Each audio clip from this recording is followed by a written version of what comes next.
Taguig.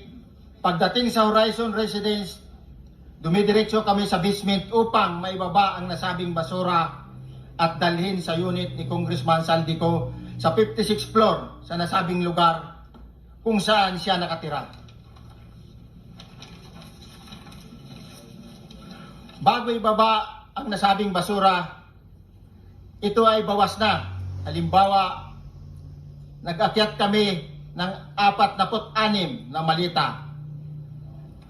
Ibababa lamang namin ay 35 malita para i-deliver sa bahay ni House Speaker Martin Romualdez sa 42 McKinley Street, Taguig. Ang labing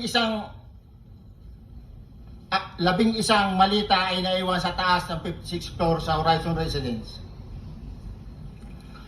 Humigit kumulang 3 beses ako mismo ang nag-deliver ng basura sa bahay ni Congressman Saldico, sa Horizon Residence at sa mga bahay ni Speaker Romualdez sa 42 McKinley Street, Taguig.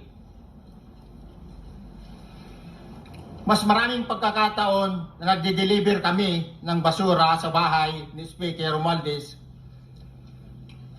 at sa bahay ni Congressman Saldico dahil iba-iba kaming mga nakadetailed na close-in, backup at advance party na nagkakaroon ng rotation.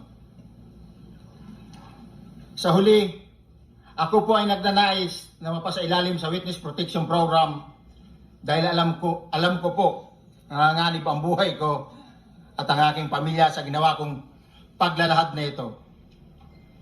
Sa katotohanan na ang lahat ay nilagdaan ko, ang salaysay na ito ay kusang loob at walang anumang pamimilit at bunsod lamang nangangarin matulungan ang ating bansa. Ito po ay nilagdaan ko, Your Honor. Thank you, Orly.